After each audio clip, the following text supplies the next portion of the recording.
Welcome everyone to the Eastside Freedom Library, and a happy Martin Luther King Jr. Day.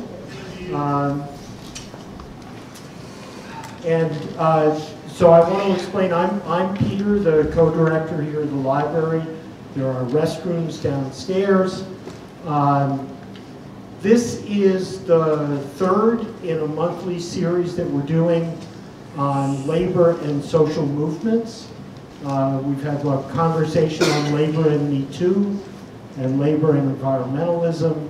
Next month we're going to talk about labor and the fight for 15. So the idea is to keep expanding the boundaries of the labor movement, and that's the logic behind this program. So we invited a number of people tonight, and I just want to call them by name and have them come up and take a seat. And we're asking people to talk about 10 minutes each or less. And at the last speaker, Yohuru Williams, is also going to show some images, and that's why we have the screen up. And then we'll have plenty of time for conversation. So Trahern Crews is the what's your official? I'm an organizer for Black Lives Matter in St. Paul. Johnny Howard, formerly UAW 879 and Thomas Dale Block Club, and now the leader of the police community liaison for Mayor Carter. Alfredo Daniels, who's an organizer with the Minneapolis Central Labor Union. Kerry Felder, who's also an organizer with the Minneapolis Central Labor Union, and also an organization called POCUN, People of Color Union Members. People of Color Union Members. Abu Nayeem, who's a community organizer. He is not a frog, and I'm sure there's a logic to this. We will find out.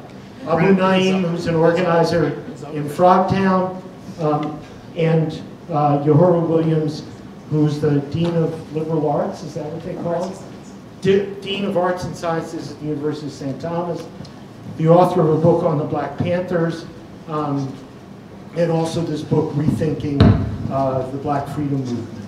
So Trahern is going to speak first. I'm going to get out of the way. Go. Glad to be here. I'm with an organization called Black Lives Matter Minnesota and Black St. Paul, which focuses on housing issues, transit issues, and issues around wages.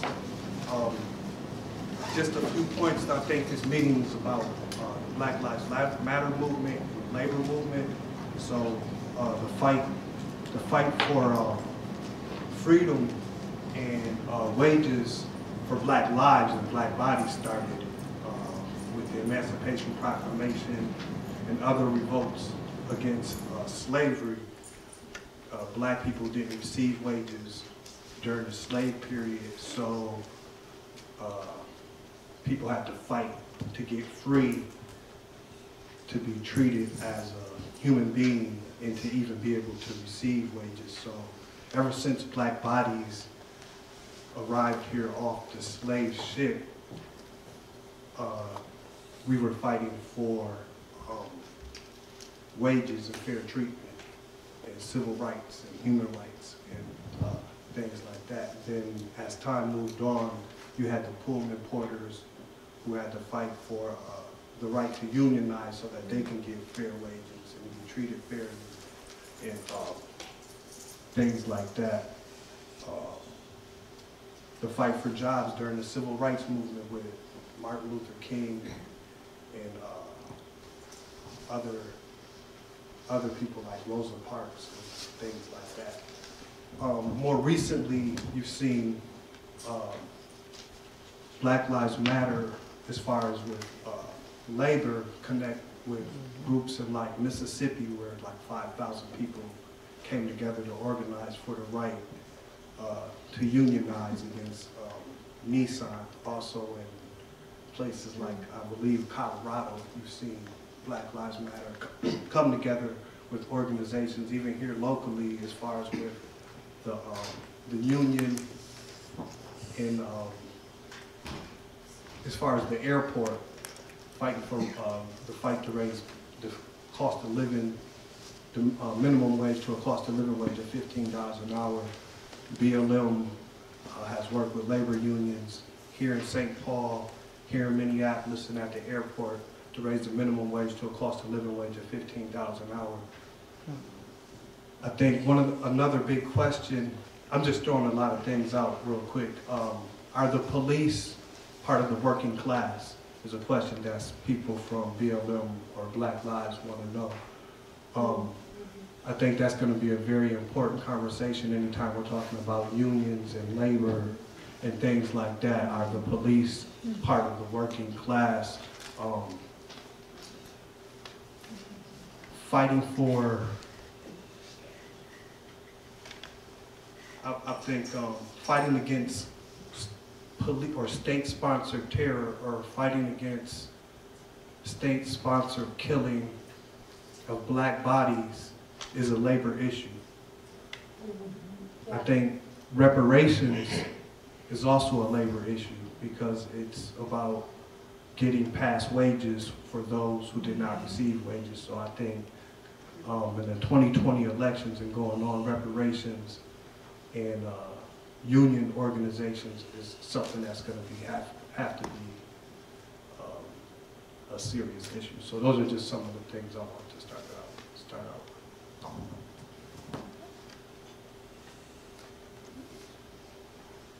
Kerry, why don't you go ahead? All right.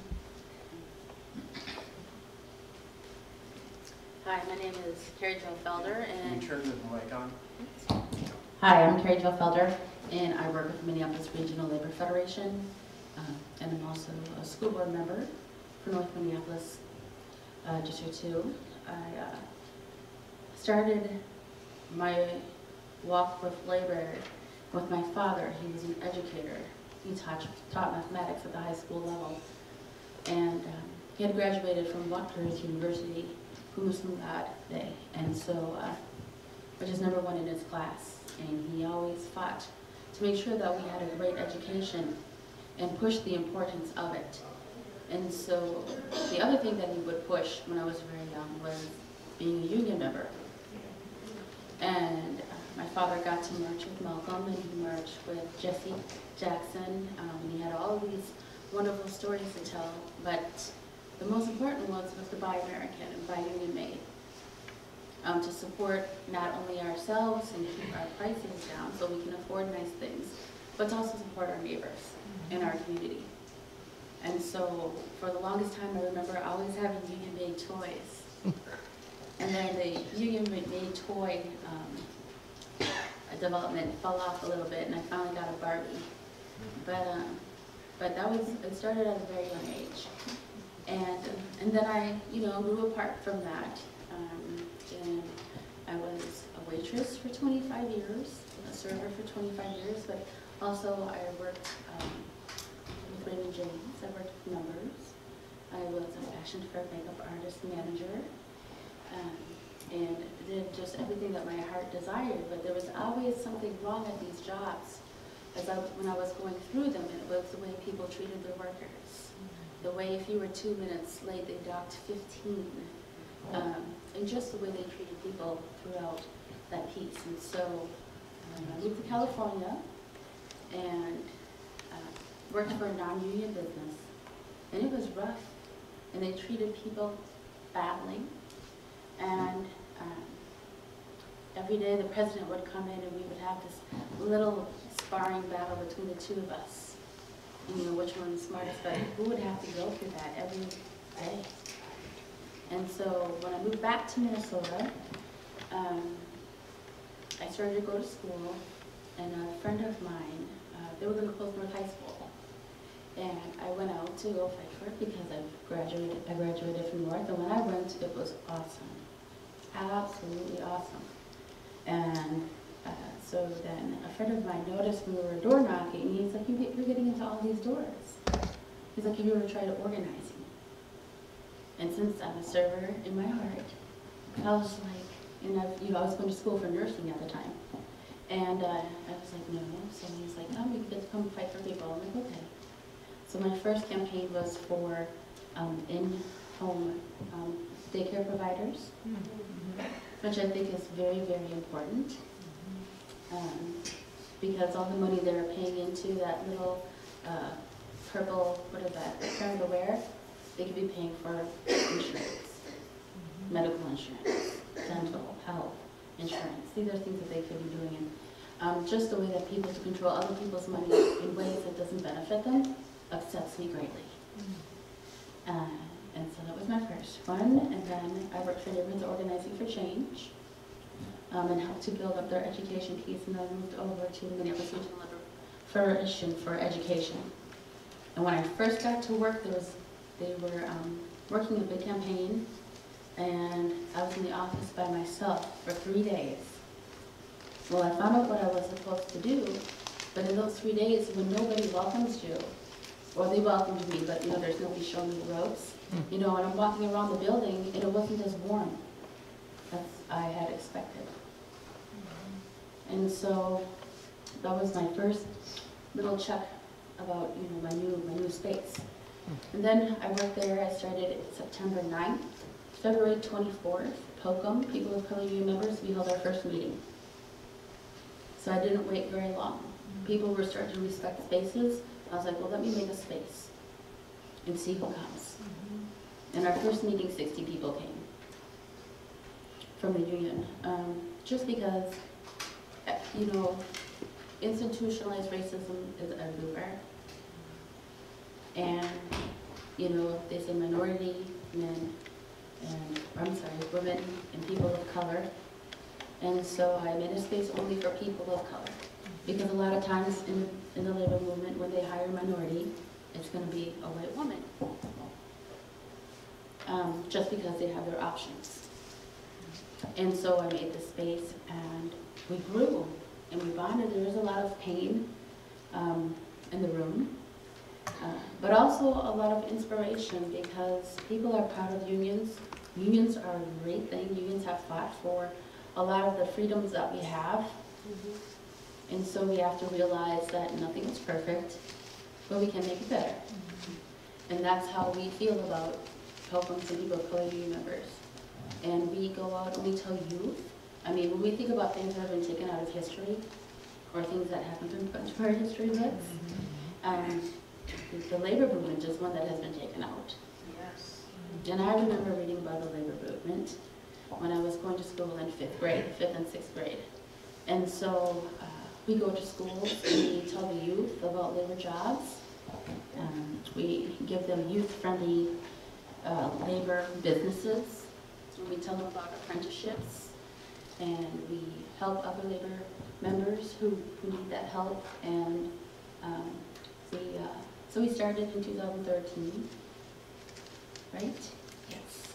And then we brought the national labor movement to town, just to talk about rights and economic justice within the union for people. And I've seen, since we've done that, I've seen some change that I have liked. I've seen people move up, whether they are deserving and the union's open, or if they are still just a token, they still have gotten to move up and to be in that space. And I just think that as long as we continue to keep it on the forefront, how important the union is and how important the union is important to people of color. And it's not just jobs, it's a way of living as well. And so that's something that the POCUMs do.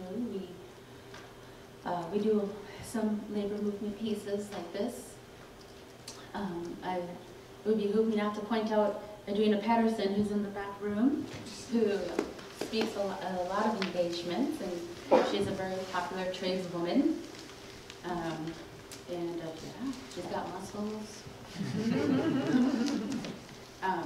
But those are the pieces that we need to start connecting those pieces back to the communities and bringing our communities back together, because there was a point at some time when we were all moving next to each other and we moved fast. And that's where I would like to see us go again. They've created those wedges, they've pushed us apart, and now we're moving slow again. And so we have to keep those things in mind. And something that we also have to keep in mind is that the labor movement is going to be it's already powerful. It's not as powerful as it used to be. I think we're in a little bit of a valley, but I can see the labor movement picking back up because people are starting to realize, you know, how important it is. And it's because of the fact that our baby boomers are retiring. So people are hearing about these fantastic jobs that are available again. And people are getting ready. They're bringing the trades back into the schools. And so I think that we're going to pick up in another few years, and it's going to be a lot stronger than we are now. And so if you haven't read about the trades, I implore you to read about it. And that's what I'll hand it to whom?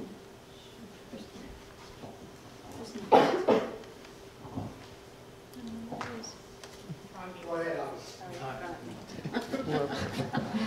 So hello, my name's Nayeem. Abu, maybe use a different microphone. Yeah.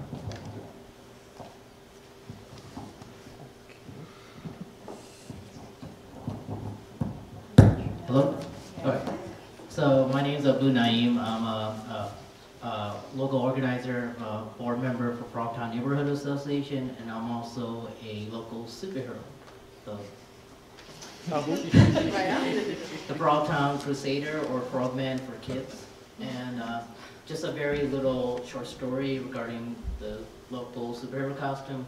This is this idea of transformation. So a lot of times when people, how do you start conversation? You start conversation by looking different, by representing something and exposing yourself to others and say, what are you about?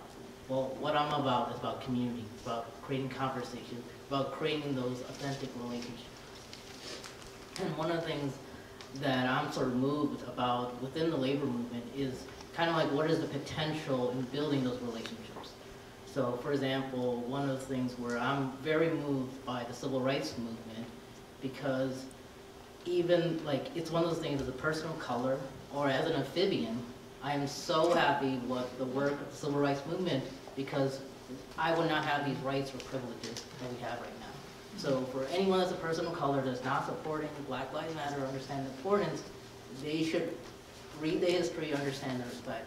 And one of the things I'm very moved about Reverend Dr. Martin Luther King Jr. is he sort of understood this. He understood that, you know, addressing not just the labor movement issues, but issues of poverty extends to everyone, that we're all in this together. And one of the aspects of the People's Campaign, he sort of mentioned that we're moving away from the era of civil rights to the era of human rights. So when I see Black Lives Matter and the question of the labor movement and Black Lives Matter, I think this is a wonderful opportunity because this is a human rights issue. Our relationship with a systemic inequality, the criminal justice system that impacts people of color a lot more than others, but this is also a human rights issue. Our relationship with police is important for any variety of social movements. And one of the aspects I've learned when in my old previous workplace is how do you build those relationships?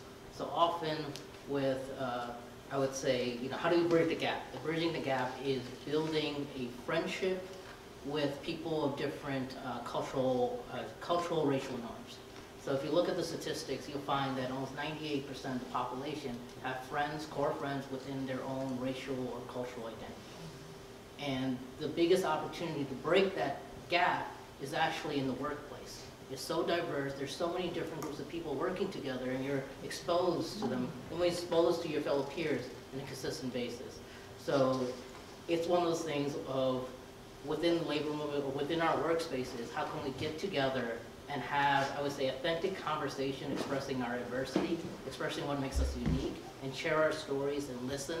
And we realize that we have a lot more things in common than difference. And this is where our employers, the politicians, social media, they're trying to make us seem different than rather than same.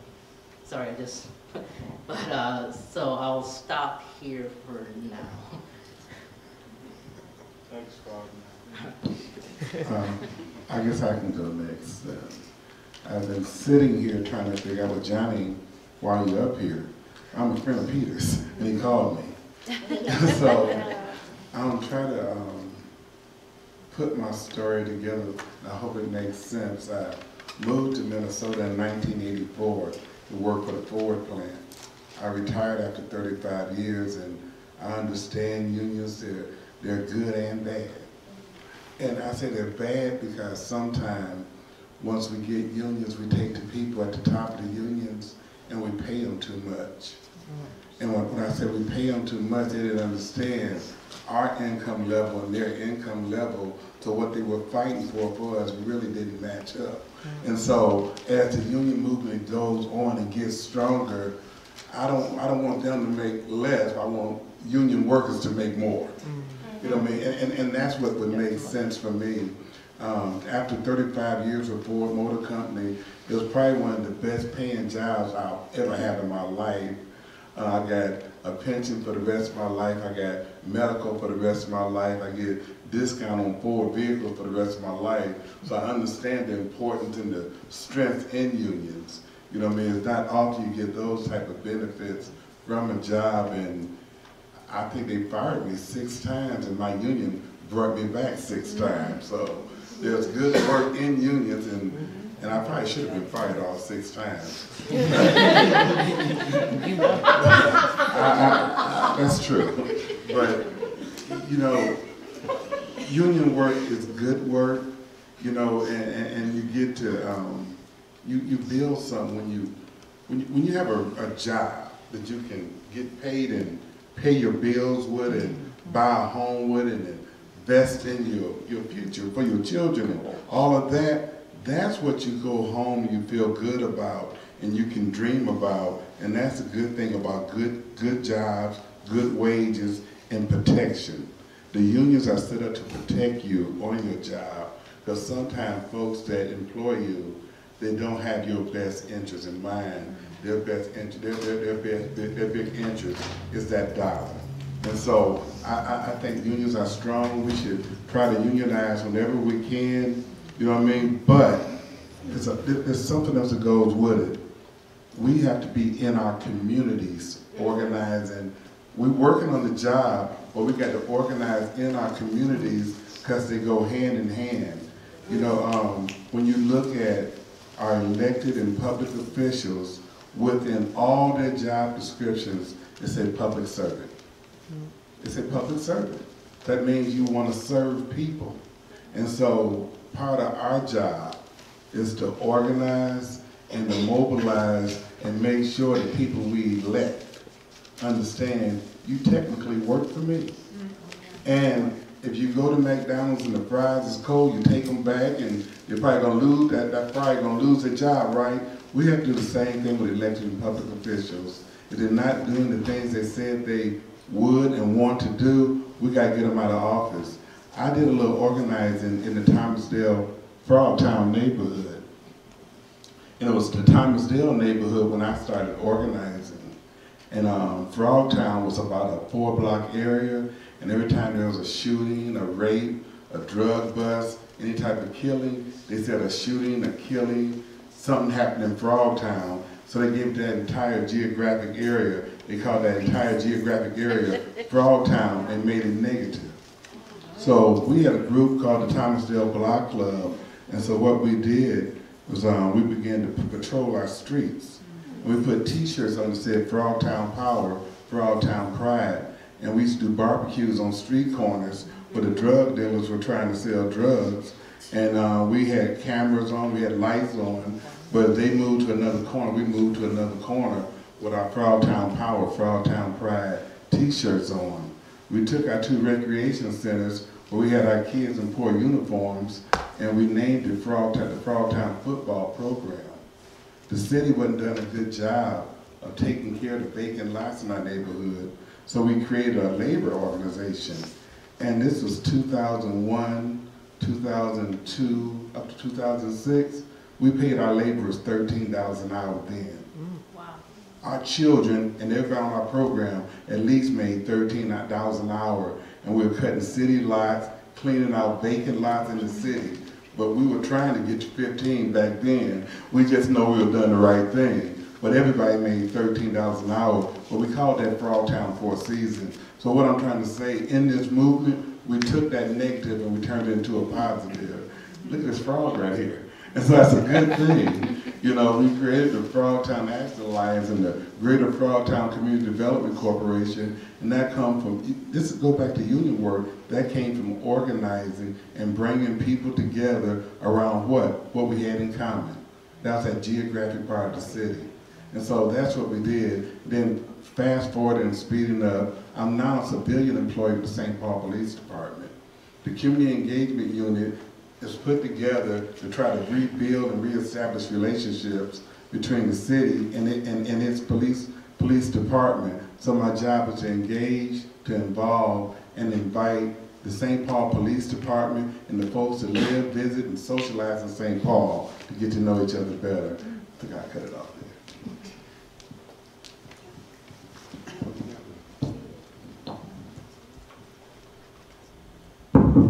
Am I next? Yes, you are. Okay. Hello. My name is Alfredo Daniels, and I am a community organizer with the Minneapolis Regional Labor Federation, where I work with this awesome woman. Before I get started, I just wanted to start with a quote from Dr. Martin Luther King Jr. that says, "The worst thing about injustice is not what is being done by the bad people, but the silence of good people."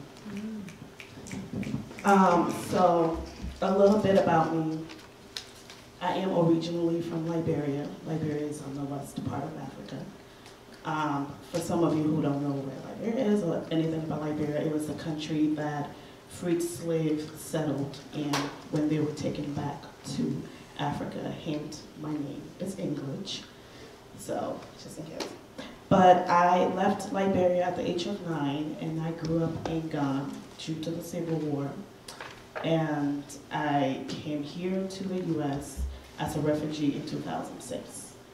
And I went to Big Lake High School. Don't ask me how I got there. But, and then I went to college at St. Cloud State University, where I studied international relations, political science, and human relations. It was during my study that actually it was in high school that I realized that the struggle ahead was going to be difficult. Being a black woman, a woman with an accent from a different country, and just being a woman in America, it wasn't easy. And then, so when I went to college, I actually went to college as a nursing student because my late father was a doctor, and my mother wanted me to be a nurse or a doctor. So after a class and working in a group home, I knew that wasn't for me. So I switched into political science, which I enjoyed. And while on campus, are you guys familiar with St. Cloud? Mm-hmm. Okay, good. So you can understand the struggle in college. We organized ourselves as students, and we fought against injustices that was being done to us and teachers, professors of color on campus. And in 2013, I opened a nonprofit organization called Talent Emergence International. I wanted to go back home and work with former child soldiers back in Africa, starting with Liberia. I went back to Liberia where I completed a research. Before I left, Ebola broke out. No, I don't have Ebola. So I came back and connected with other people who were working on that epidemic. And we went across the state, pretty much educating people about Ebola and letting them know that it's not in Africa, the 3 countries in West Africa, and just kind of getting rid of some of the myth and getting resources to the families that needed them. Fast forward in 2015, I was hired to the Minneapolis Regional Labor Federation. Prior to that, I was a community organizer. I organized around education. I helped organize around like the band in Brooklyn Park. A lot of you are not aware of it, but it was a music band. We as Africans, when we celebrate with music and good food. And our neighbors said the music was too loud in the parks, so they wanted to get rid of music in the parks. So we thought, that wasn't really welcoming to the community. If you guys are not familiar with Brooklyn Park and Brooklyn Center are the two out of 3 cities in the state of Minnesota that are majority people of color. So that wasn't serving the community. And then in 2015, I got hired to the MRLF as a community organizer, and my job was to work in the northwest suburbs, what still is, and to connect labor and the community. Because when I was hired, my boss at the time, Bill, believed that we cannot fight for union members and not fight for the community. It's all one and the same. Because you're a union member, but you go home to a community, right? Your kids go to the same schools as community members. Our members teach the students, and so we had to fight for what is right for the entire community, for us as union members to be successful. So my job is to serve as that liaison and to create trust and non-transactional relationships between labor movement and community of color, starting with the Brooklyns. So when I got hired, I started the Northwest Suburbs Community and Labor Coalition table. So at that table we have community members, community organizations, union members, union organizations at that table. And we work on different issues that impact the community in the Northwest Suburbs. So Crystal, Ravensdale, Brooklyn Park, Brooklyn Center, Maple Grove. Some of the issues we worked on, immigration.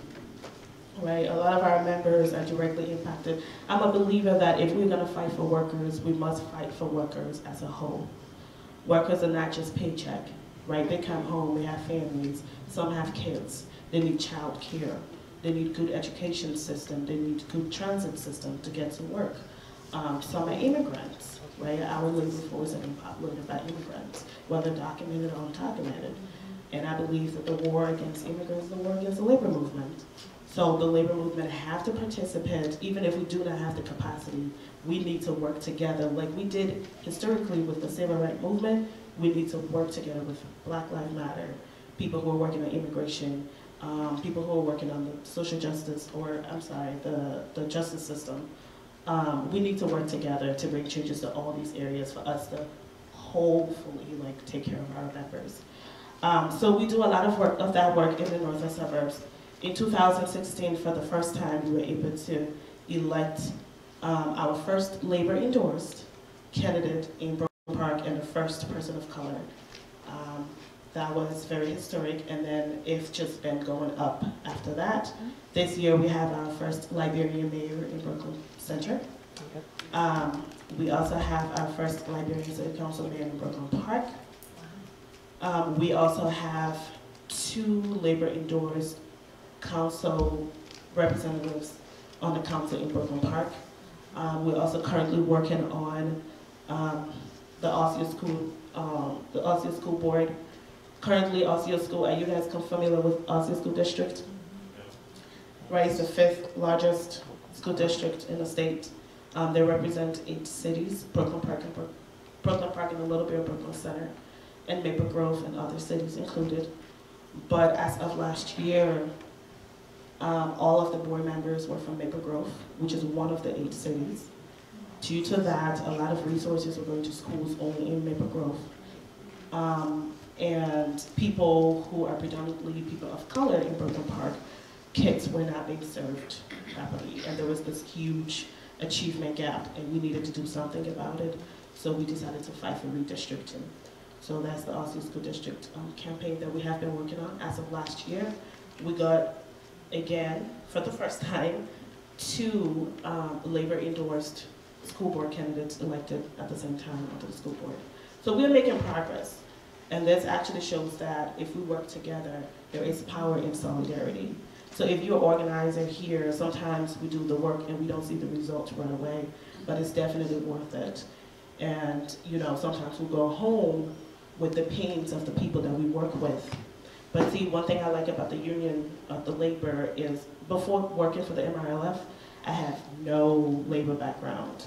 I worked as a direct care provider when I was in college, and I was a union member, but I saw the dues coming out. I just never really had any connection to labor. But then after I started working with the Minneapolis Regional Labor Federation, I saw the power of the labor movement, and I saw what it is, and I'm seeing what it is right now, and I'm also seeing what it could be if we do this right? If we bring everyone along as we fight this good fight.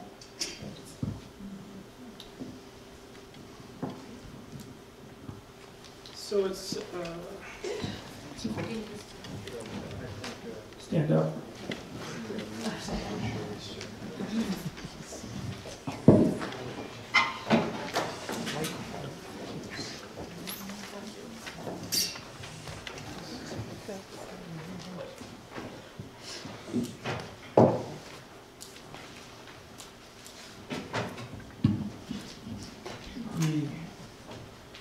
Might have lost that. So it's my job to see if I can pull all of this together. And while they pull that up, I was going to start with a quote from James Baldwin who said, "The world changes according to the way people see it. And if you can alter even by a millimeter the way that people look at reality, then you can change it." What you heard from the 6 panelists, including myself today, were people talking about the moments in which they were radicalized, or whatever language you want to use to describe that, but moments that become part of the intersectionality that bring us together as a movement.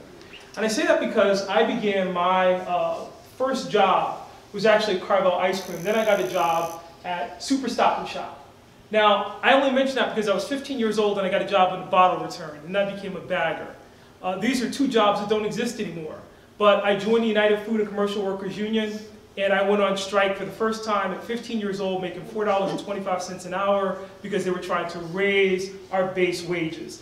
It was a very transformative moment for me because that $4.25 for me was very helpful. It alleviated some of the pressure on my parents. It allowed me to purchase a car. It gave me some spending money. It actually helped me put some money up for school, for college. So that money for me at 15 years old was transformational. And every time I walk into a grocery store and I see that there are machines that run the bottle return, and it's self-service in terms of your bagging, and now you don't even need a cashier, I'm reminded of how important that union was and how we were watching those jobs slip away, and that's important. So we need to focus on that and understand the interconnectedness of that fight. I mention that to you partly because I think in this conversation about the connection between Black Lives Matter and the labor movement, we don't want to lose sight of this connection between civil rights and social justice, and we want to talk about the connectivity of organizations and movements like the civil rights movement with the modern movement. Reverend Dr. Martin Luther King, we're celebrating his birthday today, but it was King who said in his final book, Where Do We Go From Here, Chaos or Community, that we made a grievous error in the way that we were talking about civil rights in the United States toward the end of the 1960s. King said, in failing to address issues of economic justice, what we did is forget, what good is it to have the right to eat in a restaurant if you can't afford anything on the menu? Civil rights without economic justice are dead rights. What good is it to have the right to go to college if you can't afford tuition? What good is it to have the right to be able to do anything if you don't have the finances available to back that up? One of the slides I had up here, but I don't think we're going to get to these today, was this image of Trayvon Martin and Rosa Parks. And I want to draw a distinction today between what I like to call movements and moments, because sometimes we confuse moments with movements. We want to turn everything into a movement. Oh, there we go. So I love this image here for a lot of reasons, but I'm not going to spend a lot of time on it. There's Baldwin. I want to go to 1919, and this image from 1919 from a Florida paper, and it says, Black power feeds the South, closes the South, 20% of American labor is made up of people of color. What will he use that power for? You heard the sister from Brooklyn Park talking about the manifestations of that in the present moment. Will he use that power? Will she use that power? Will that community use that power to elect local officials? And, as Johnny pointed out, once you elect them, will you hold them accountable once you put them in office? Because it's not enough to get them in a space where they're able to influence. It's a question of whether you can maintain pressure on them, not to become, and I don't want to be political tonight, but what the hell, we're at the East Side Freedom Library, so if you can't be political here, you don't want an Obama moment where you spend 8 years saying, thank God we got a person of color at the top, and we're not going to hold that person accountable because we don't want them to take that power away. That's not what we should be doing. A moment as opposed to a movement is important because when we think about Trayvon Martin as the beginning of the Black Lives Matter movement. I want to talk about it as a moment. I want to remind everybody that George Zimmerman was patrolling that neighborhood and making determinations about who belonged based on his eyeball test about whether somebody could afford that neighborhood. And what told him that Trayvon Martin didn't belong was the color of his skin. And at the core, I would submit to you that that's a conversation about economic justice, about labor, and about access and opportunity. And that is a long struggle and a long arc. We have to connect that. Now, we often don't talk about it. We fixate on police brutality. But we failed to talk about in that gated community what that meant to be able to look at a person of color and say, by default, I know the history of this country, and so you don't belong. Because I know what you make, and what you don't, and what you're capable of, and what you're not. If we look at it in that context, it becomes really powerful because we can go back to 1865 to this very disturbing cartoon that was produced after the Emancipation Proclamation. And it begs a simple question. Congratulations, Republican Party, haha. You just freed 4.5 million people who used to be slaves. Now what? What's their economic status going to be in a new republic? What's their political status going to be? What's their social status going to be? And if you're not prepared to answer those questions, then you are going to introduce into the republic a source of disorder that will color your history for the next haha. Because that's where we are.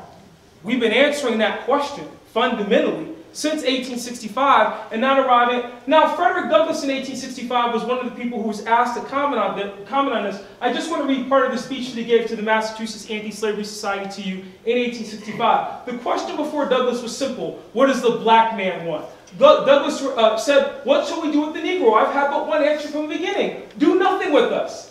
But I want to go down to here. All I ask is give him a chance to stand on his own legs. Let him alone. If you see him on his way to school, I want to point out that Frederick Douglass is going to foreshadow the next 200 years of U.S. history. So whether we're talking about Trayvon Martin in that gated community, and whether he and his Haitian friend belonged there and had access to schools, or whether we're talking about the Little Rock Nine, or those silly kids with the MAGA hats confronting Native Americans, at the core, it's a question of education. And let me say, as a member of the Network for Public Education, I stand with LA teachers.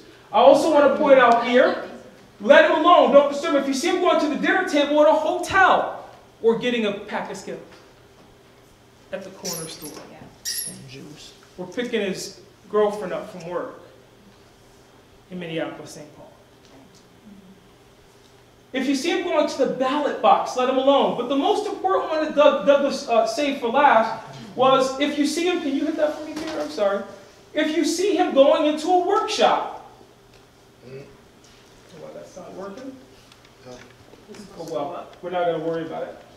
It's supposed to just hit the next button. Just, yep. If you see him going into a workshop, just let him alone. I want to point this out. Hit the next one for me, Peter, because ultimately, what he's doing in laying this out before the passage of the 13th Amendment and the 14th Amendment is making a case for what life should be like for citizens in a republic where they have equal rights. But no sooner is the ink dry in the 13th and 14th Amendment, Peter, next one for me, than you get Plessy versus Ferguson and what I like to call the 6 degrees of segregation. If you want to talk about the marriage between Black Lives Matter and labor today, this is the glue that binds them. It's around these 6 degrees of segregation. We're talking about residential segregation. Thank you, Frogtown. Ha-ha. You guys follow me here? Because if I can locate you in a community and pretend that the problem only exists in that community, I've done a great deal to divide you by virtue of the fact that I have a narrative about criminality inherent to the fact that the reason we want to keep you over there. Education, public accommodation, Jim Crow justice, voting rights, but the most intractable of the 6 degrees of segregation? Unfair labor practices. Hit the next one for me, Peter. We're almost done. I can say this to you, but look, if I don't have this right, I'm telling you that you can draw that out of what happens in the aftermath of the Civil War Reconstruction. You can look at that and what Plessy versus Ferguson creates. But even post-Plessy, here's Herblock, the political cartoonist, in 1963, talking about the way that people were viewing the civil rights movement. And remember, nothing can be accomplished by taking to the streets. But if you look at the images behind there, what does Herblock identify as the problem? Segregated housing, segregated schools, segregated public accommodations, and restricted job opportunities. This is a long struggle, people. Hit the next one for me, please, Peter. Guys, I want to say this to you because I would also, the next one for me, I'm sorry, I'm not going to have enough time to do all these. One back. Just one backwards, I'm sorry. I wouldn't be able to do this if I also weren't able to connect this to the 1980s and Stevie Wonder. So I could talk about Stevie Wonder's Living for the City. A boy is born in Hard Time, Mississippi, surrounded by four walls, it ain't so pretty. His parents that's residential segregation. His father, a mother goes to scrub the floors for Minnie, and you can bet she barely makes a penny. That's limited economic opportunity. His sister's black, but her legs are sturdy to walk to school. She has to get up early. They're all in conversation with one another in a very powerful way. So if I can go from Douglass to her block to Stevie Wonder, and I could even get to 1980 and talk about Stevie's You Can't Cash in Your Face. Hit the next one for me, Peter. I'm out of time. I just want to say this to you and kind of bring it all this together. Another one, please. Sorry. One more. One more. Darn it, one more.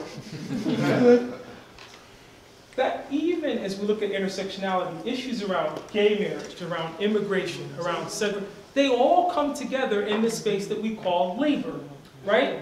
And if you're looking at people at the margins, this is part of what King preached. If you can't deal with the least of, then you got a problem. So don't tell me about blue lives and all lives unless you're dealing with the black lives, and that's the focus of the problem. Next one, Peter. Definitely done here, I promise.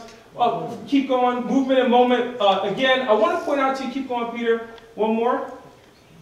I want to end on this slide with you, because when we talk about Black Lives Matter, I want to go to Ralph Ellison in the beginning of The Invisible Man.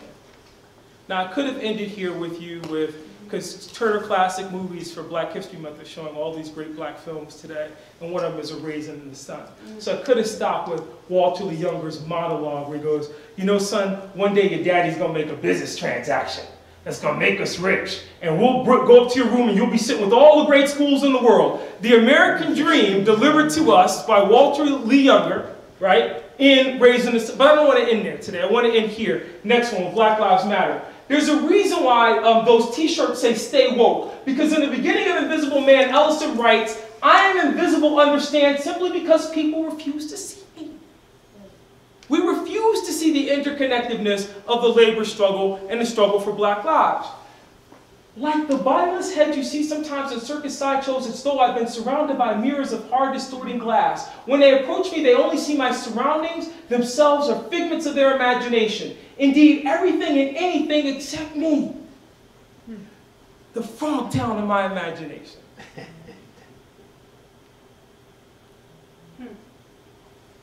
I remember that I'm invisible, and I walk softly so as not to awake the sleeping ones. Sometimes it's best not to awaken them. There are few things in the world as dangerous as sleepwalkers. Stay woke, because there are few things in the world as dangerous as sleepwalkers, as people who operate on the plane of imagination, of people who pull pistols because they assume. Last one, Peter, I promise. There's a reason that Ta-Nehisi Coates called this book Between the World and Me. Next one, Peter. And he's taken that from W.E.B. Du Bois because, and look, I have plenty of sisters in here, I just didn't get to them, but you saw them. I want to point out to you that W.E.B. Du Bois and Ta-Nehisi Coates are in conversation. Coates called his book Between the World and Me. If you look at the opening of chapter 3 of W.E.B. Du Bois' The Souls of Black Folks, he begins by saying, between me and the other world. They were in conversation. And what Ta-Nehisi Coates is saying when that book is published is, this long struggle is unresolved, and it's mostly unresolved. It mostly pivots around the issues of land and labor. In fact, as Peter Ratcliffe used to teach, you could talk about all of U.S. history as revolving around questions of land and labor. And the group that didn't get access to both will tell you a hell of a whole lot about how we don't live up to our values. And the stories that were presented to you by the 6 panelists and myself will tell you a lot about how Black Lives Matter and labor remain interconnected. Thank you.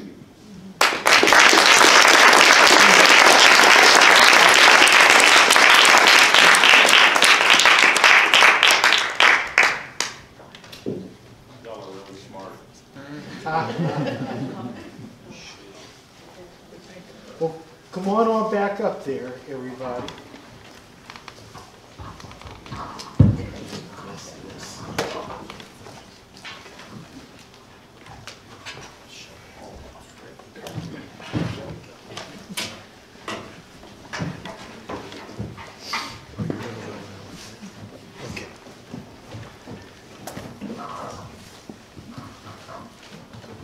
So first, how about some love for the whole panel?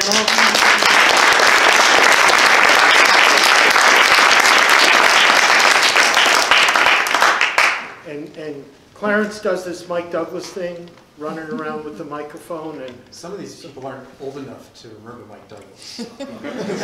they'll go home and Google it. All right, so please, questions? Questions, either or comments, and you can direct it at anybody up here or in general. Please, Jessica. Hello, my name is Jessica. I'm part of the Industrial Workers of the World Union, as well as a member of the African Peoples Caucus of the IWW. Our focus is education for African people around labor issues and that education. So any questions about that, you can ask me. To my question, I thought you brought up a really important point. Can you tell me your name again? Trahern Crews. Okay, yep, I think you brought up a really important question.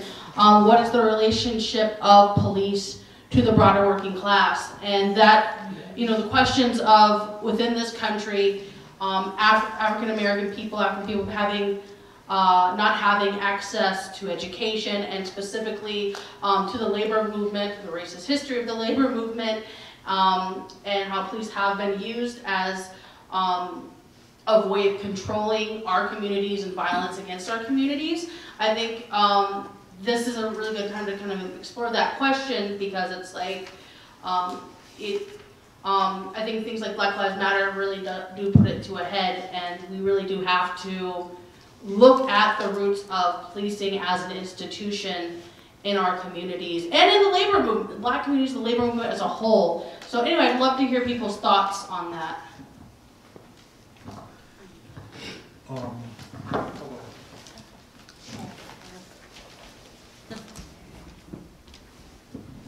Well, for overseers, right? Yeah. Overseers.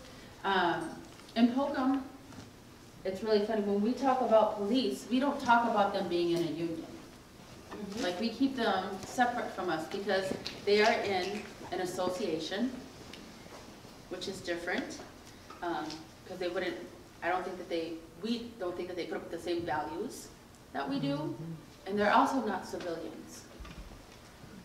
And so, and they feel that gives them the right for something bigger. And so, I just know from Pocum's, I mean, it's the same way that we feel. And we feel that perhaps being in an association, even though there's issues all over the place, but the association and the civilian part helps keep them from regular people. So when we talk about them being like regular folk, we don't see them as that, and neither do they. And so, but what is the connectedness? Like, do we have to just say you're regular, you're regular, you're a regular person, you're a regular person, until they really start to feel it? But at this moment, when it's scary, when we are talking about them policing our neighborhoods, I'm in North Minneapolis. And it's so funny that you said that about Frogtown, because every time there's a shooting by North Minneapolis, it's by North High School. Every single time, right? And North High School is just a 1-block radius. And so, and we see a lot of it over there. And we've gone through a few inspectors at the 4th precinct. Since the occupation, we've had 3 inspectors. We're on our 3rd inspector right now. And so it's a lot to put up with, but we keep pushing it. We don't stop. We keep bringing it up. We watch, we call. And we call somebody with a camera, a better camera. Right. I hate my phone's dying, come on. And so that's what we do. And so, but we also, when you say they police our communities, we police the police. And that's what we have to keep doing until they get it right. Well, I support the teachers and all things, but when we talk about disparities, so you're talking about unions. If we're going to talk about teachers' unions, we want to make sure that when people are negotiating, that they're negotiating on what's best for the child. Especially if we're talking about Black lives, or we're talking about black children. If we're going to negotiate on their education or on their lives, then we should make sure that any teacher's contract is in the best interest of the children or the population that they serve. When you're talking about the police, in labor, again, that goes back to a contract that the city of St. Paul or the city of Minneapolis has with the police federation that allows police to kill people and go back to work, or that allows police to kill people and get a paid vacation. So if we're gonna work with Black Lives in Labor, then we have to, because not just for one reason, labor is starting to be dominated by Black lives or Black bodies. More people of color are starting to become part of the union, and it should reflect that in union leadership also too. So when we talk about unions and Black lives, you have to ask, what are the issues that are affecting Black workers? Mass incarceration is a serious issue because you have people who are in jail for nonviolent offenses working for free. And they could be a part of the U.S. labor market, and they could be part of the labor union and be contributing dues to the movement instead of working for free. So those are some things that I think that BLM and the labor market needs to identify. What are issues that are important to Black lives? The March on Washington was about jobs and freedom. So I think today we should still be talking about jobs and freedom. Freedom from mass incarceration, freedom from police brutality, freedom from racial profiling, freedom from redlining and redistricting. These are the things that the union should be a part of if Black lives and the union are going to continue to have relations. So I think just in even lobbying to change contracts that the police union has with certain municipalities. Thank you. I'll just add quickly, but I think it's even a more fundamental question because it goes back to what King was postulating. So the problem is that we fought for access for African Americans to the police and fire departments, not recognizing fully that inherently the nature of that enterprise is to, as Malcolm X said, swagger about in twos and threes, policing and occupying our space like the way an occupying army occupies territory. I noticed through reading Huey Newton's Revolutionary Suicide. So the Panthers talked about this. So this is not anything new in terms of the discourse around the way that the police have interacted with communities of color. Having said that, it is important to note that we assumed that once we had access to those spaces, that you would have things like the Black Patrolmen's Association in Chicago, which helped to bring a lot of the inequity in that department to light in the aftermath of the killing of Fred Hampton. So it is good that we have representation, but the question is, I go to the gospel of NWA and F the police, but if you got Black police showing out for the white cops, right? Because the nature of that enterprise is to believe in this thin blue line, so on and so forth, therein lies another tension that we can't get out. It's a more fundamental question of what is it that we expect law enforcement to do? If we talk about community policing, what does that look like for the 21st century?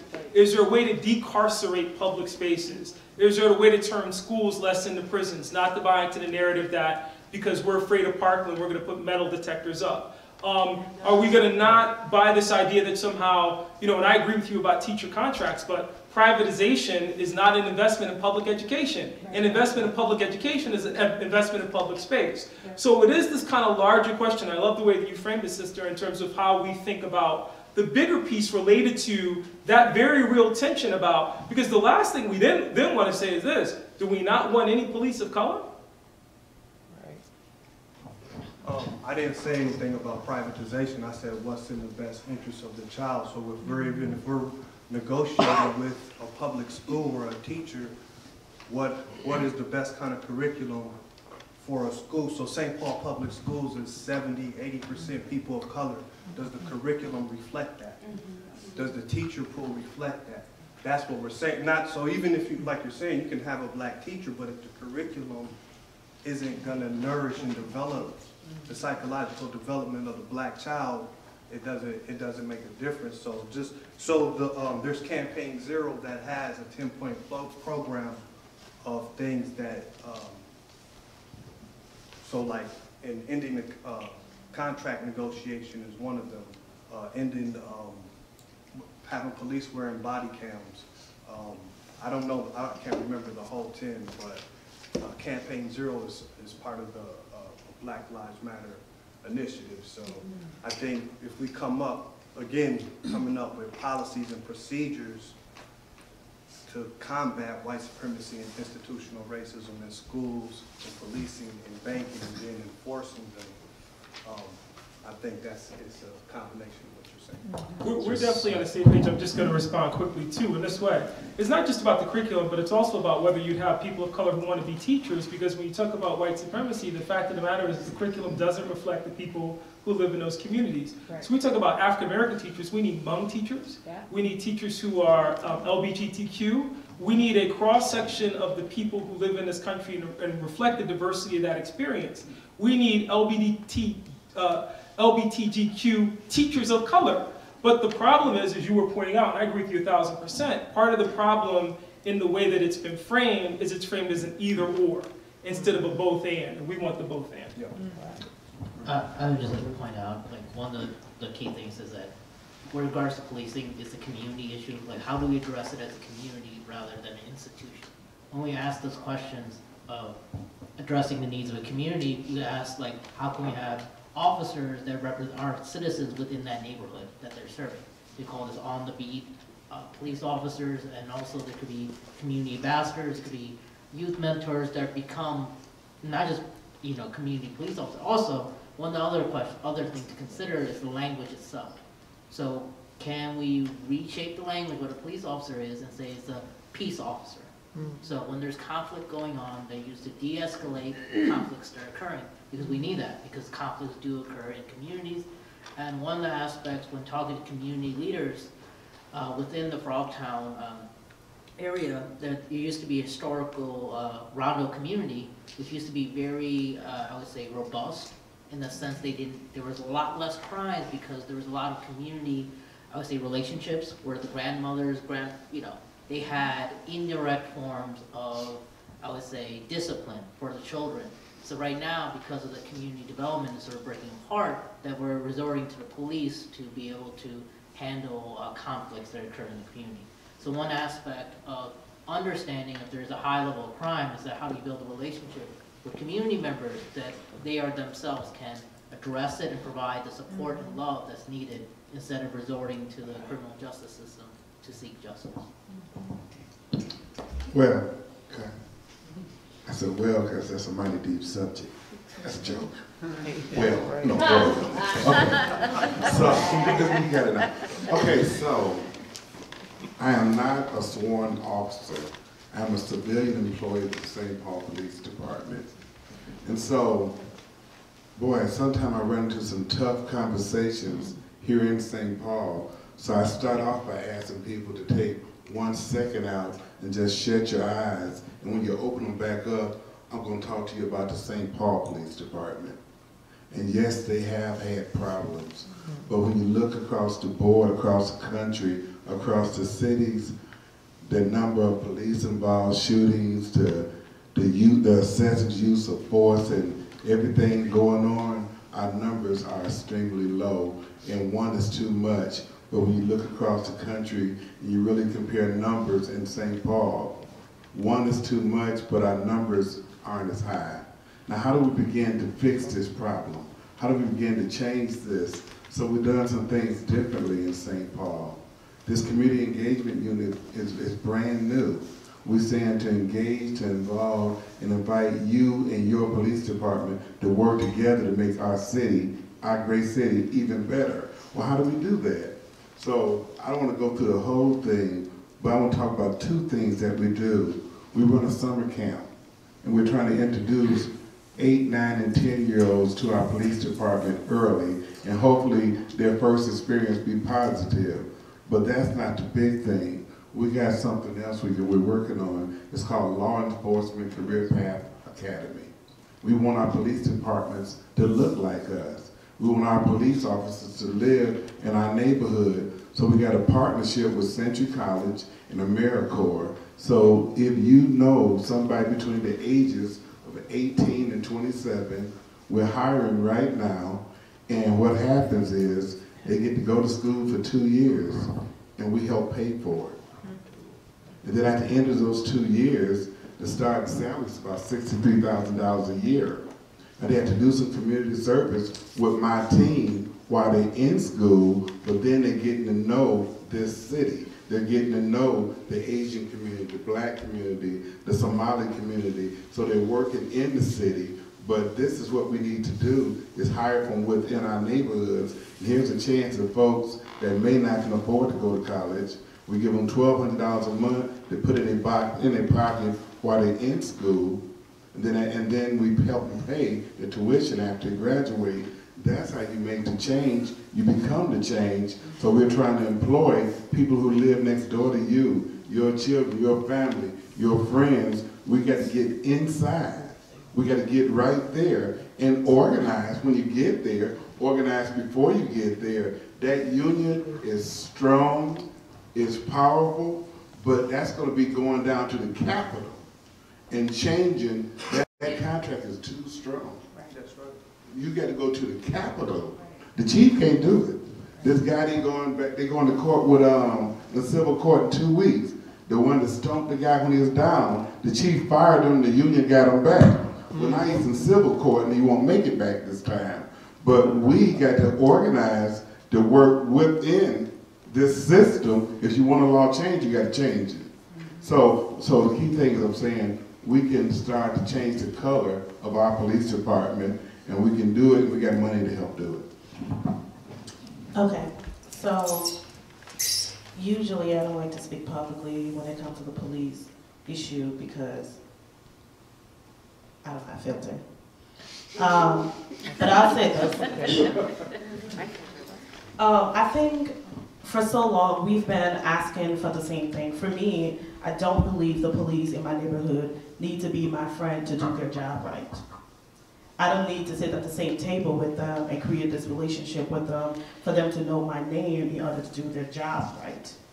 I think where it starts is the policies that are guarding them and protecting them, you know, is what we need to target. Like, you can come in my neighborhood and create this, like the Hennepin County right now have this MAC program where it's like police and community, you know, coming to the community, I want to get to know your community, like what do you want to get to know?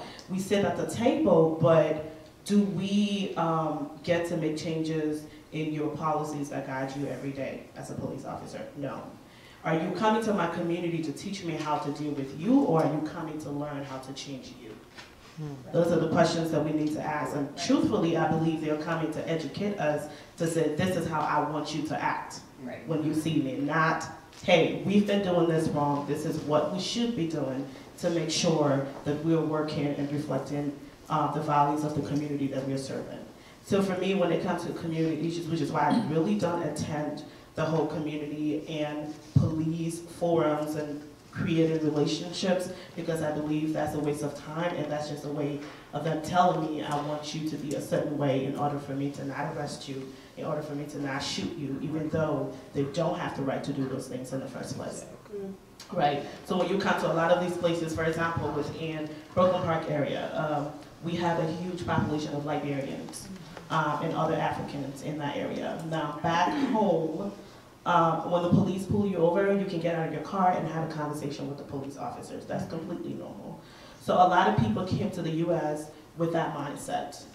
Now, the police are having these conversations and saying, no, this is not how it's done in America. This is how you should behave. The police pull you over, do this, do that. It has not been working because it's a huge culture difference.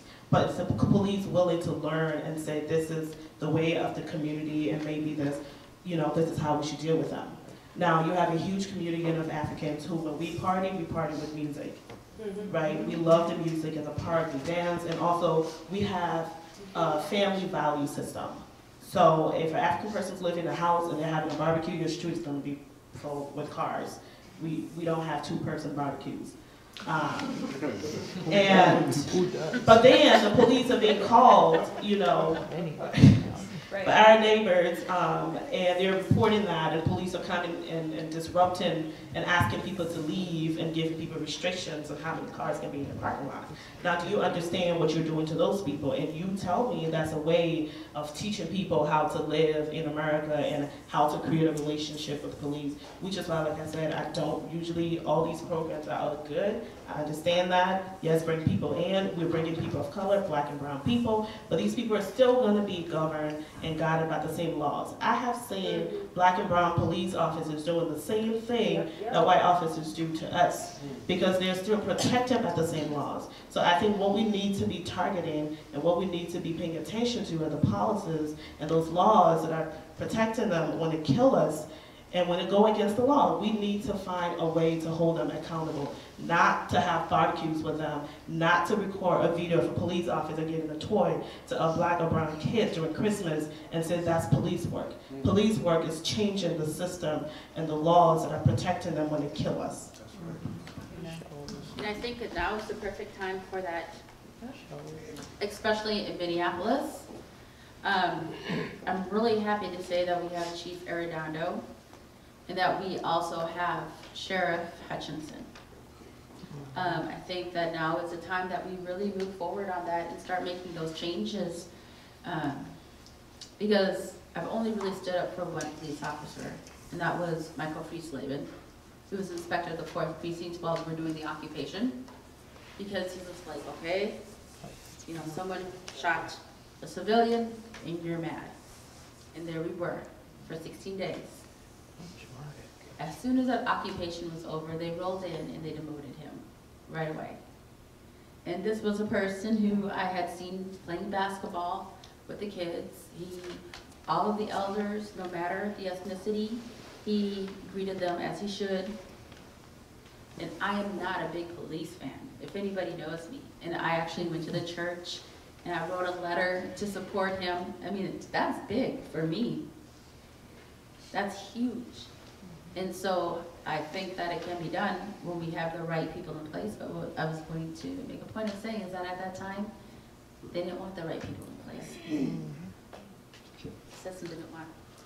Maybe if we have other questions, 1, 2.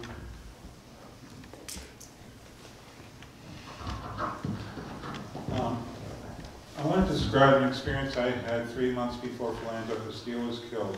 I used to live in the neighborhood where he was killed off of Lauderdale, and I was driving a Toyota with the backlight smashed in it. And I stopped by a police officer. He said, "Get it fixed," and I said, "Yes, sir," and I drove away.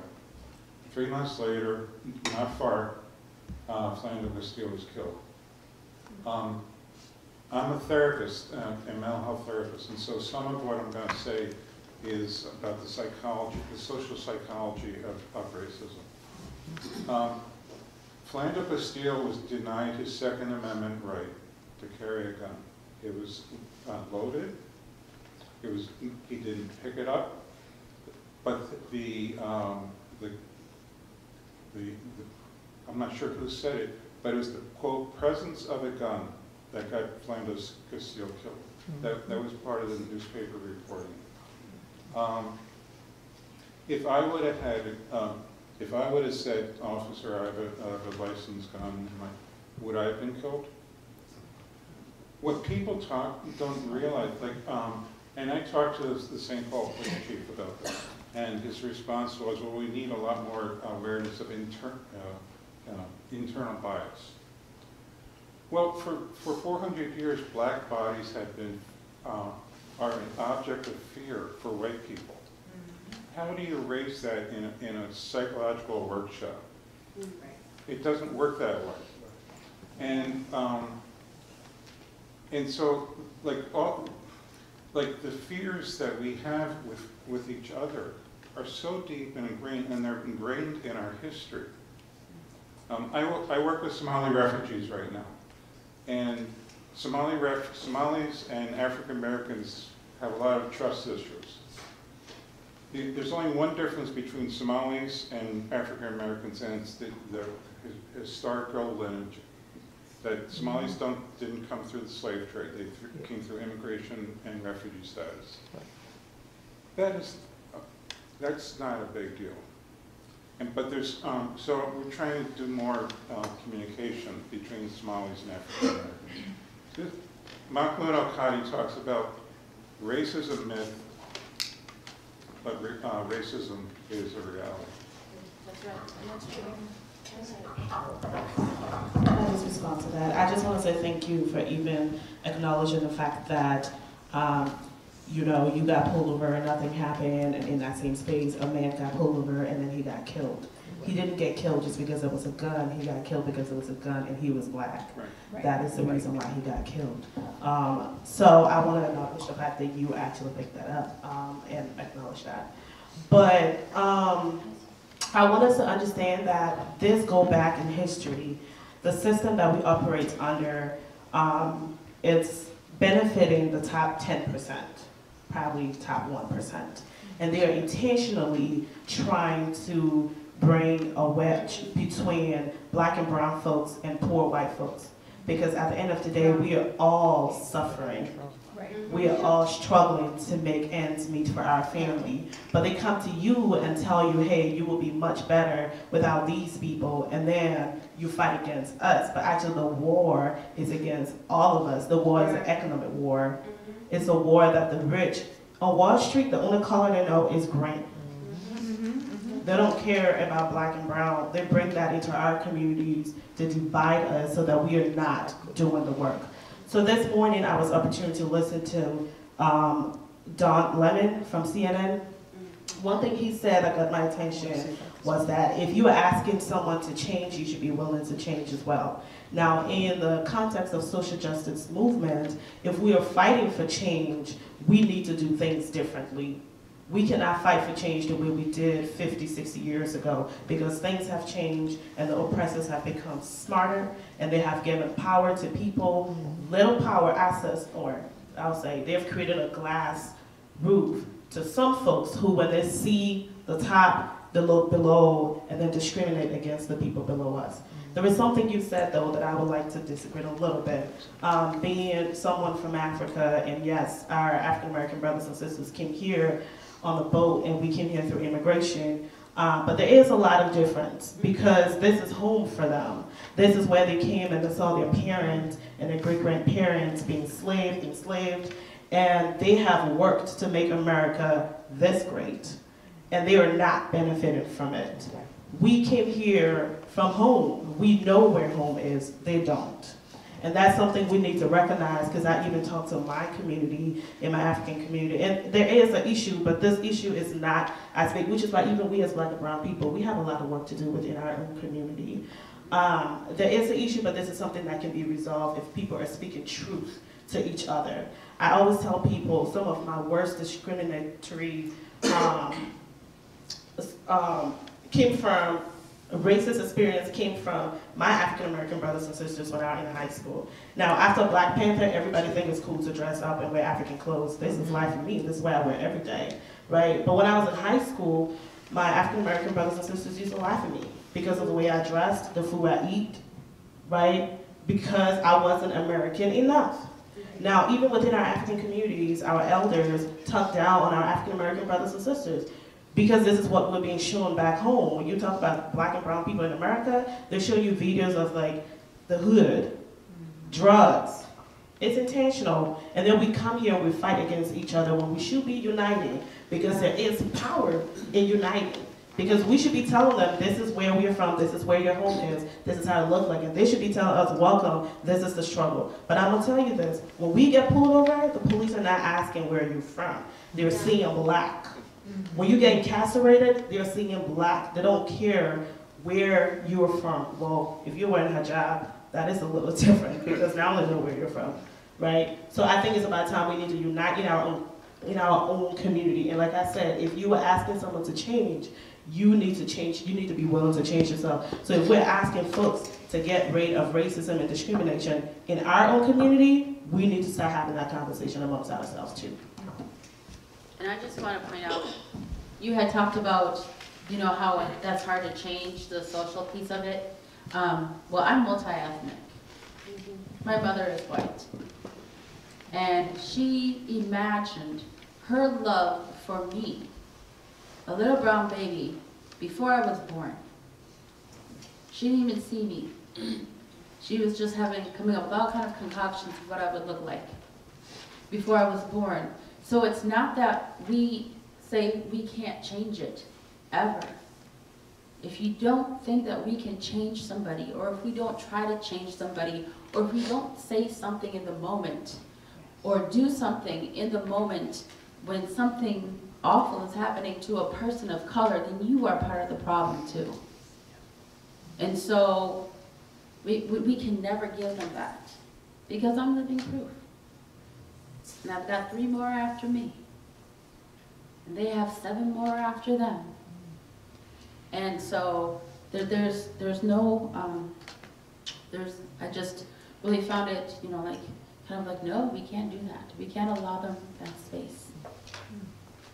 We can't. And, you know, I'm not going to say my age, but I hit a certain age. And everything just turned off for me. You know, I was pulled over 4 times in the last 2 years. Right? You ran a stop sign. No, I didn't. I didn't get a ticket. You were speeding. No, I wasn't. You didn't get a ticket. You ran a red light. No, I didn't. I didn't get a ticket.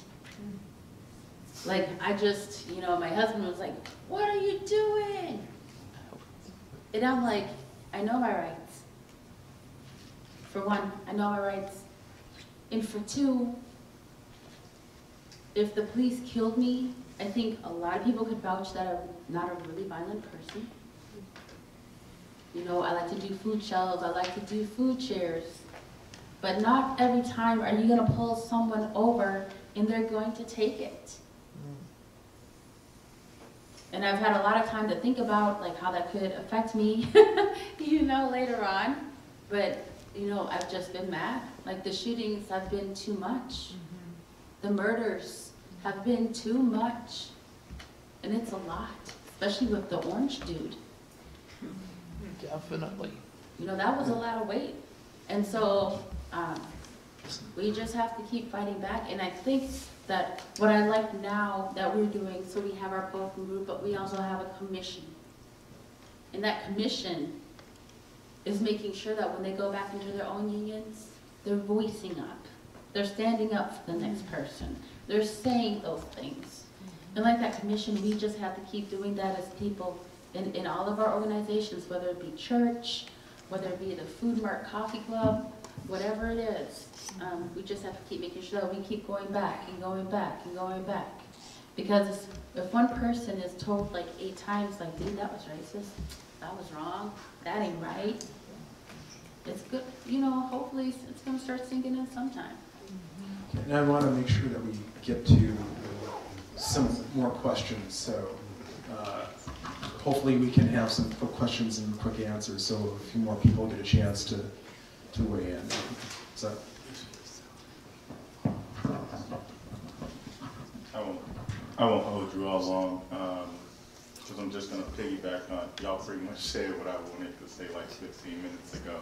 But my name is Alexander Bourne, and I'm running for City Council here in Ward 6, which covers much of East St. Paul. I grew up, I want to talk to y'all just very briefly about my lived experience, right, as just being a young, I just made 29 about a month and a half ago. I celebrated my golden birthday, so I may look old, but I'm really young. But I grew up on Edgerton and Minneapolis High. I always tell people that's where Ward 6 starts or ends. 579, you can go there on your own time and see that I'm not lying.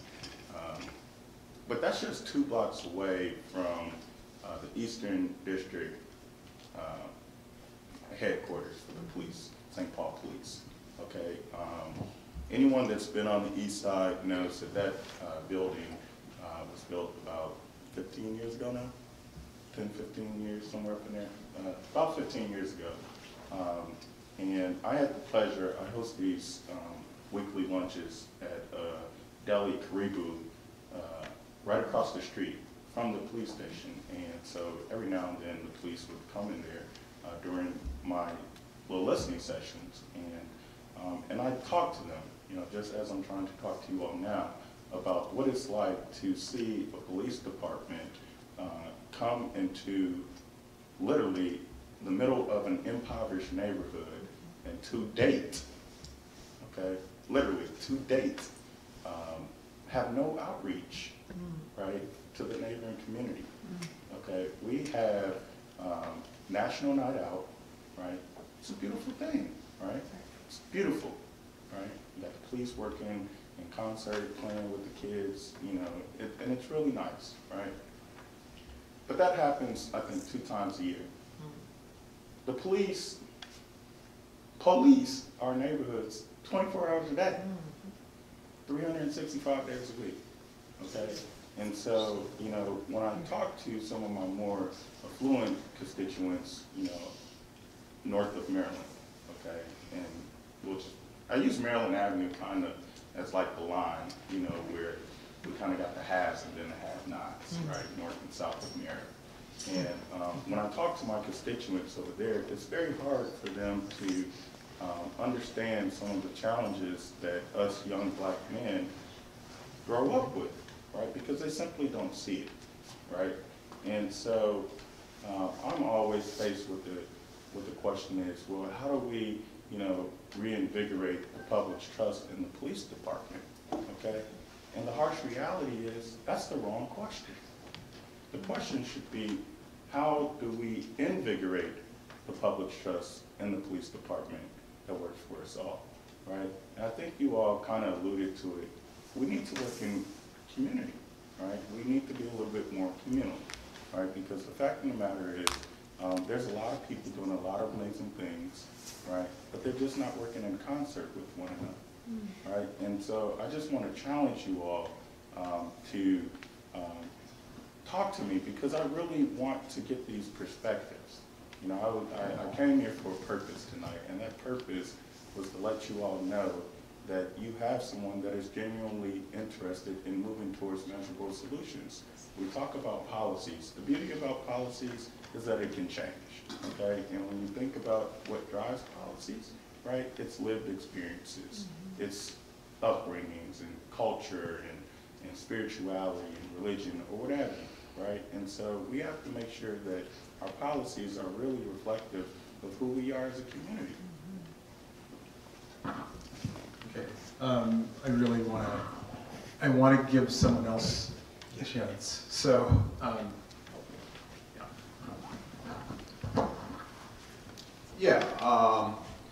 I was just wondering, just as a broad question, on the issue of winning more racial equity and job opportunities in the workforce.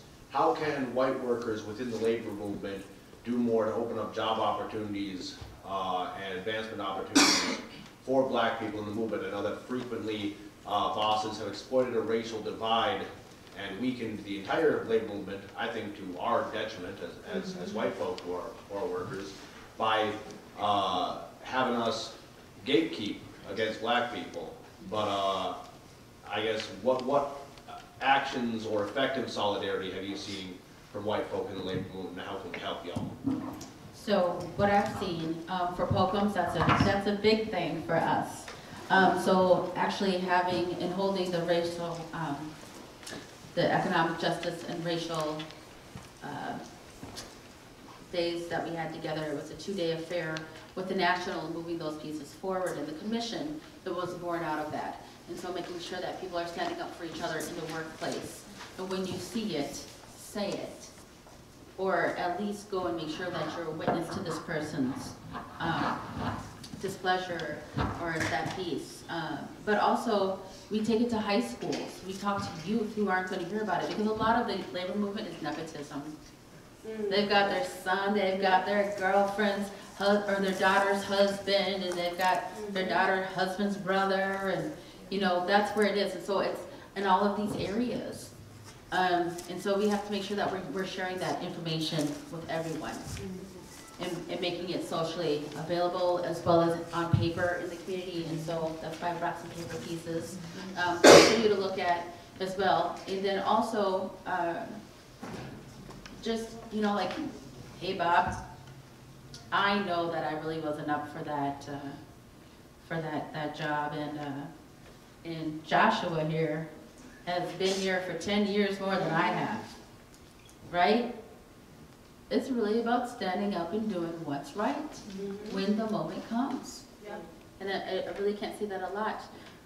When Jamar Clark was killed, Local 3800 was the one who put together the labor rally, where we showed up and spoke and pulled other unions into it. And when Philando Castile got shot, it was St. Paul Teachers Union and the Minneapolis Teachers Union, who were, plus more organizers and organizations, who were arrested in the circle downtown for justice. And that's what we have to do. We have to get into the unions to get our leaders to make sure that we show up against police injustice. Because there was nothing more that caused a ridge in the movement than the teachers coming out for that man and getting arrested for it to protest. There was nothing bigger in the labor movement. It pissed people off all over the place, right? And so that's what I say, and I have no filter, and I'm sorry I cuss on TV. So I just want to touch on that. I think when we talk about like the job market, like most time we talk about like the recruitment part of it, which is also important. It is important to recruit more Black and brown folks, but how do we retain them? And when we are hiring Black and brown people, are we just hiring the color? Because we are not just Black and brown, but we come with different experience and different culture and background. And ever so often, some white-led organizations hire Black folks to say, look, we have diversity. But when the true definition of diversity starts to play out, they get very uncomfortable. Because this Black and brown person is also a woman who speaks out. And are you going to call me rude and disrespectful because I'm a woman and I'm Black and I have a voice? Or are you going to accept that that's part of who I am? Are you hiring the entire person? Or you're just looking for a color to show that you have diversity and doing absolutely nothing to retain them, but rather try to make them do things your way to be acceptable for your organization? That's another conversation that we need to start having, and we need to start having these conversations with our bosses. Like, you need to be very intentional that this is, I want diversity, and it's beyond the skin color. And I am willing to accept the person for who they are because they come in with different experiences. So if you hire a Black person and they have to go to that rally because the neighborhood is being, you know, people in the neighborhood are being killed by police officers, do you understand that that is important for them in their community, and are you willing to support that? Okay, and I just want to add, just justice. Well, imagine if you killed somebody on the job, and then you got your job back afterwards, you know. So imagine the person who killed Philando, I mean, he didn't get his job back, but he didn't have to go to jail. The people who killed Jamar Clark, the person who, that the police, that let the dog bite on, and stump the chest off, or Frank Baker, they got their job back. So just, there were some workers in GM recently that were being harassed and had to end up suing GM over some racial discrimination. So, like, really working on issues that affect, and then helping, not just helping Black workers, and then just American workers start identifying what are issues that are important to workers. So, like, what is globalization, automation, artificial intelligence. How is this going to affect workers, period, of the future? So those are some things I think people should start looking at. Okay, I want to get to one more question back here. That's okay. I actually had a comment, not a question, to your question about what could white people do in the workplace. If you want to genuinely be a white ally, be prepared to make a few $1,000s a year. And when you are training people of color or Black people in the work environment, make sure they don't have to come to you for help. Train them like you would train your son working next to you. Because we train our children to be better than us. We train our coworkers to be able to still have to come to us. If you're working and you gotta train somebody on a machine, make sure they can do it if you need to take a month off. But be prepared to be hit in the pocket, because it's gonna happen if you're gonna be a genuine ally. And the most important thing about being an ally, do what's right when nobody is around. Don't be an ally to a black person at the barbecue and then at home tell your wife to hold her purse when somebody's crossing the street. If you're gonna be an ally, be an ally. Otherwise, don't. We have enough snakes in the grass. Okay. And it's getting, well, not too late, it's not bedtime yet, but what I want to do is to encourage people. You know, not everyone maybe felt comfortable or got a chance to ask a question or make a comment, but there are a lot of folks here with a lot of good ideas. We have several panel members who've shared some pretty good, strong stuff with us. If we would just like to wind up this evening with having conversations with each other in this space. We thank all of our panel members. We thank everyone who came here this evening. We hope you come back. If you have not signed the guest book, we'd appreciate it if you did. Because there are a lot of things that happen here, conversations like this, that we would like you to be a part of. But thanks again to our panel members, and take some time to talk to people who you know, who you haven't been able to connect with lately, some people who you don't know, or some of the panel members if they're able to stick around. So thank you.